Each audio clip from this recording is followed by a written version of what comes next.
बहुत समय पहले की बात है। दो किसान रहते थे। एक का नाम रामू था और दूसरे का नाम लालू था। दोनों बचपन के दोस्त थे और दोनों के बीच गहरी दोस्ती थी। रामू एक मेहनती किसान था जो हर दिन सूरज निकलने से पहले अपने खेत में काम करता था। और वही दूसरी ओर लालू एक आलसी किसान था जो अपना ज्यादा समय सोने में और गपशप करने में बिताता था। रानी, मैं खेतों पर जा रहा हूँ तो मेरा खाना बांध दो। मैं वहीं पर खा लूंगा। आज खेतों पर ज्यादा समय लग जाएगा। जी, मैंने आपका खाना पहले से ही बांध के रखा है। ये लीजिए आपका खाना। काम में हिम्मत लगे रहना, समय निकाल के खा लीजिए। मैं जाता हूँ। तुम बच्चों को स्कूल छोड़ाना। आप बच्चों की चिंता मत करो, उन्हें मैं स्कूल छोड़ाऊंगी। आप जल्दी से काम निपटा के घर जल्दी आ जाना।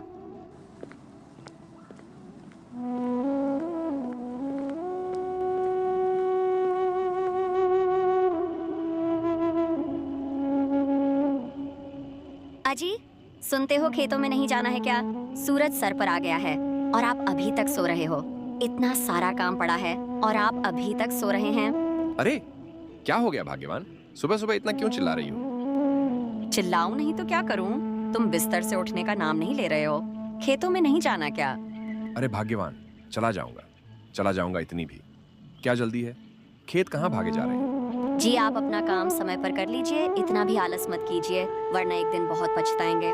अच्छा, ठीक है भाग्यवान, मुझे उठने तो दो। हाँ ठीक है, मैं खाना लगा देती हूँ। आप जल्दी से नहा के आ जाओ। इसके बाद खेतों में भी तो जाना है। सारा काम पड़ा है।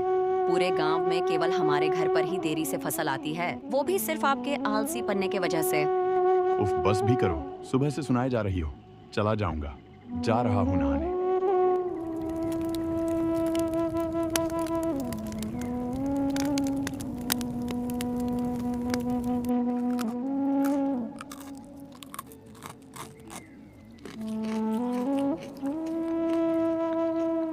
खाने में बस यही दाल चावल ही है, कोई सब्जी नहीं बनाई क्या?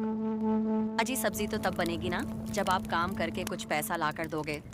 पिछली बार जो फसल बिकी थी उसके अब थोड़े बहुत ही पैसे बचे हैं, जिसमें ये दाल चावल ही खाने को मिलेगा। आपको अगर सब्जी खानी है तो जल्दी फसल उगाइए। इससे अच्छा होता मैं ये दाल चावल ही खा लेता। इसको बोल के कोई फायदा नहीं। अच्छा तो ठीक है, मैं खेतों पर जा रहा हूँ।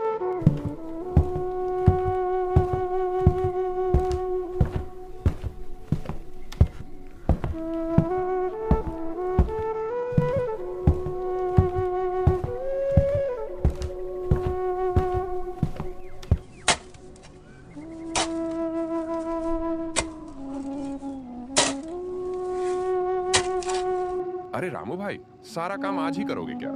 कुछ काम कल के लिए भी बचा लो भाई। हाँ लालू भाई, थोड़ा सा ही खेत बचा है, इसको भी आज ही जोत देता हूँ तो फिर कल से बीज बो सकूं।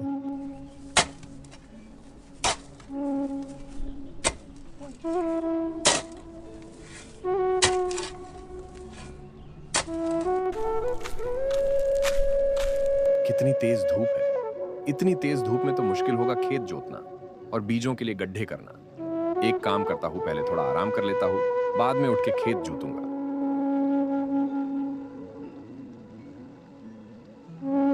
चलो अब थोड़ा काम कर लेते हैं।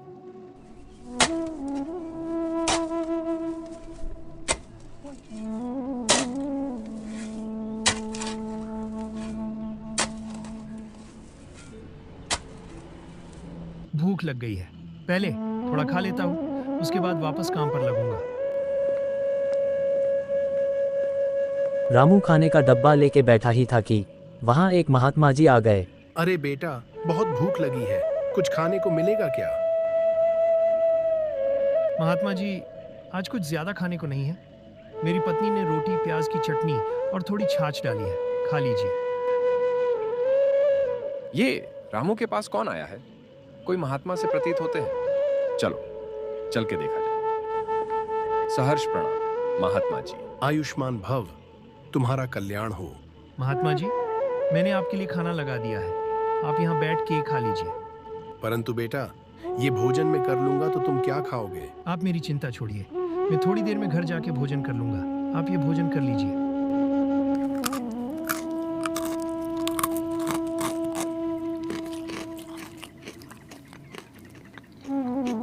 महात्मा जी, मेरी पत्नी ने भी खाना भेजा है, ये खाना भी खा के देखिए।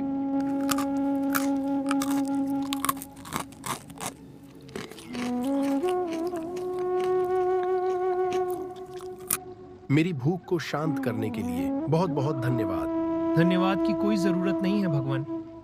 ये तो पिछले जन्म के पुण्य है जो हमें आपकी सेवा करने का मौका मिला। बाबा, बस आप तो हमें आशीर्वाद दीजिए कि हमारी फसल बहुत अच्छी हो। तुम दोनों को मेरा आशीर्वाद। मेहनती आदमी हमेशा सफल होता है, लेकिन आज मैं तुम्हें कुछ विशेष देना चाहता हूँ। महात्मा जी अपनी झोली से कुछ बीज निकालते हैं और उन्हें रामू और लालू को देते हैं। महात्मा जी, ये किस चीज के बीज है? क्या ये कोई विशेष फसल के बीज है? यह कोई साधारण बीज नहीं है, ये बीज जादुई बीज है। इन्हें तुम खेतों में बो दो और ये तुम्हें वही देंगे जो तुम बहुत अधिक चाहते हो।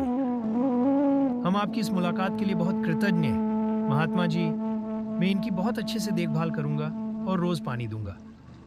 लेकिन जब ये इतने जादुई है तो हमें इतनी मेहनत क्यों करनी है? यह बात हमेशा याद रखना, ये जादुई बीज उसकी कदर करता है जो इसकी कदर करता है। ये बीज अपने आप में शक्ति रखते हैं, लेकिन अगर तुम इन्हें सही देखभाल नहीं दोगे तो तुम्हें इनसे कुछ भी नहीं मिलेगा। जी महात्मा, हम आपकी बात समझ गए। हम इनकी अच्छे से देखभाल करेंगे। अच्छा बेटा, तो मैं यहाँ से प्रस्थान करता हूँ। महात्मा से जादुई बीज प्राप्त करने के बाद रामू और लालू घर लौट रहे थे। तभी दोनों आपस में बात करने लगते हैं। लालू, ये जादुई बीज बहुत अनमोल है। महात्मा जी ने कहा कि अगर हम इन्हें स्नेह और मेहनत से सींचेंगे तो ये हमें बहुत देंगे। मैं तो कल ही जाकर इन्हें खेत में बोने वाला हूँ। लेकिन ये जादू है तो हमें इतनी मेहनत करने की क्या जरूरत है? मुझे नहीं लगता रोज पानी देने से कोई फायदा होने वाला है। बीज खुद ही उग जाएंगे और फल देंगे। लेकिन महात्मा जी ने साफ साफ कहा था कि प्यार और मेहनत के बिना कुछ भी नहीं मिलेगा। ये बहुत जरूरी है, लेकिन इनका पूरा फायदा उठाने के लिए हमें इनकी देखभाल अच्छे से करनी होगी। मैं कोई भी जोखिम नहीं लेना चाहता, तो मैं तो इनको बहुत अच्छे से सिंचूंगा और अच्छे से देखभाल करूंगा। इसके बाद दोनों अपने अपने घर की ओर चल पड़ते हैं। इसके बाद घर पहुंच के सारी बात अपनी अपनी पत्नी को बताते हैं। ये तो बड़ी अच्छी बात है। भगवान की भी इस समय हम पे बड़ी कृपा है, तभी तो आपको महात्मा जी मिले। रानी, तुम सही बोल रही हो। वो महात्मा किसी भगवान से कम नहीं। उनकी आंखों में अलग ही चमक थी। जैसा महात्मा जी ने कहा है, मैं वैसा ही करूंगा। मैं इन बीजों की खूब सेवा करूंगा। अरे वाह, ये तो बहुत अच्छी बात है। अब हम बहुत मेहनत करेंगे और बहुत अच्छी फसल लगाएंगे और हमें बहुत सारे पैसे मिलेंगे। अजी, आप और अधिक इंतजार मत करना। आप कल सुबह ही जाके इन बीजों को लगा देना। भाग्यवान, ये बीज कहीं भागे नहीं जा रहे। कल सुबह ही जाकर इन बीजों को लगाऊं।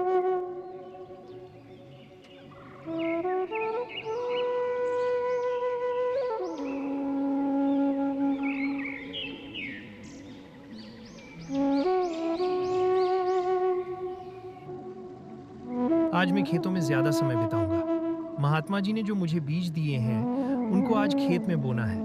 मुझे लगता है कि अगर हम इन बीजों की अच्छे से देखभाल करें तो हमें बहुत मुनाफा होगा। जी, ये तो बहुत अच्छी बात है। ये लीजिए आपका खाना, समय निकाल के खाना खा लेना।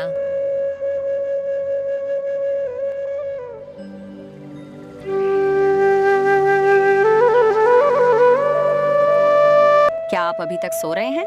खेतों में बीजों की जुताई करनी है और आप अभी तक सो रहे हैं? जल्दी उठिए। आपने बताया था ना कि महात्मा ने आपको जादुई बीज दिए हैं। जल्दी उठिए, चलिए। हाँ हाँ भाग्यवान, उठ रहा हूँ। मुझे सब याद है। तुम मुझे क्यों बार बार याद दिला रही हो? क्योंकि आप ऐसे निश्चिंत होकर सो रहे हैं तो मैं सोची आप भूल गए होंगे।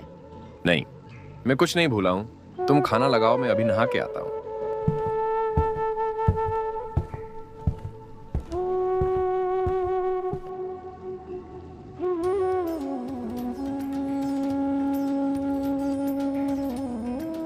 दोनों अपने अपने खेतों में जादुई बीज बो देते हैं।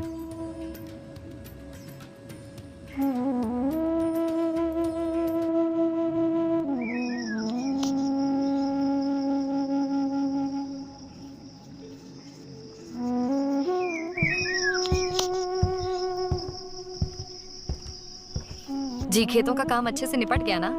हाँ रानी, अच्छे से निपट गया है। मैंने बीजों को भी बो दिया है और पानी भी अच्छे से दे दिया है। कल सुबह उठकर खेतों में चला जाऊंगा। जितना ज्यादा खेतों की देखभाल करूंगा उतना ही अच्छा रहेगा।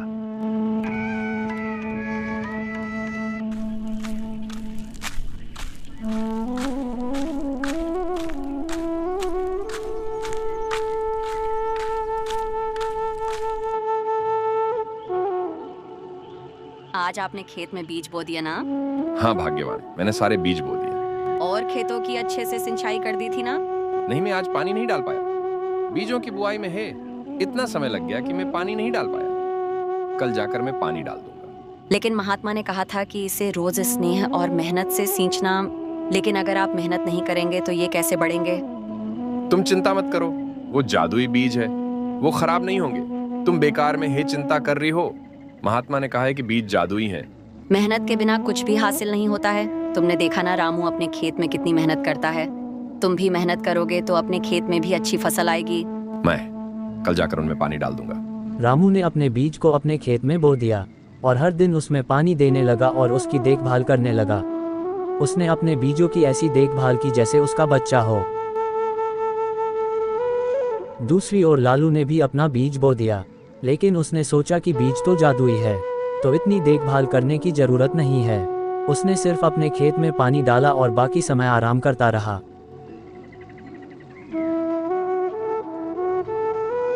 कुछ समय बाद रामू के खेत में पंपकिन की हरी भरी फसल आई, जो देखने में मोटे ताजे थे।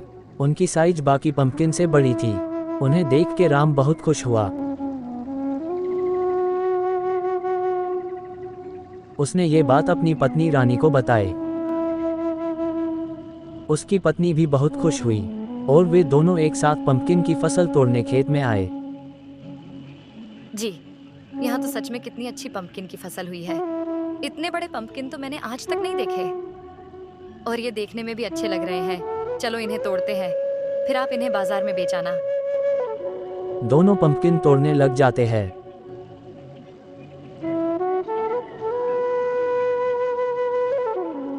और देखते ही देखते उनकी टोकरी पंपकिन से भर जाती है।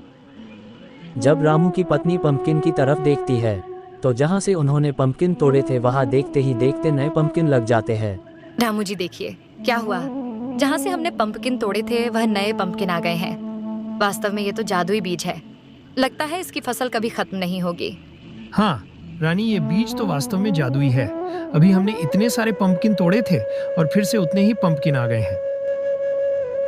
हाँ जी, हमारा तो भाग्य ही चमक गया। अब इन पंपकिन को बेचकर हम बहुत पैसा कमाएंगे। वहीं दूसरी ओर लालू के खेत में छोटे छोटे पेड़ उगे थे और उन पर कोई फल नहीं आए थे। लालू जब अपने खेत में फसल को देखने पहुंचा तो फसल को देख के परेशान हो गया।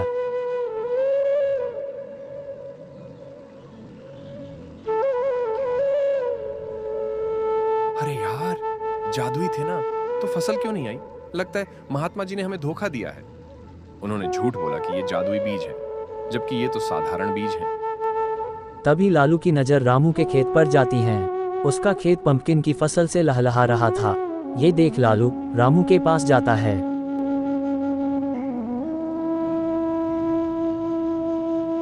तुम्हारी फसल इतनी अच्छी कैसे हुई? लगता है उन महात्मा ने मुझे नकली और तुम्हें असली जादुई बीज दिए। दोस्त, महात्मा जी ने हमें जादुई बीज तो दिए थे, पर कहा था कि उन्हें प्यार और मेहनत से सींचना होगा। मैंने हर दिन अपने खेत में मेहनत की, पानी दिया और खरपतवार को निकाला, और उसी का फल है कि मेरी फसल अच्छी हुई है। और मैंने तो तुम्हें खेतों में अच्छे से काम करते देखा नीटो। शायद इसी वजह से तुम्हारी फसल अच्छी नहीं हुई। लालू को अपनी गलती का एहसास हुआ। रामू ने फसल बेच के खूब मुनाफा कमाया, वहीं दूसरी ओर लालू को कुछ नहीं मिला। कहानी अच्छी लगी हो तो वीडियो को लाइक और चैनल को सब्सक्राइब करके एक प्यारा सा कमेंट जरूर करें। Thanks for watching.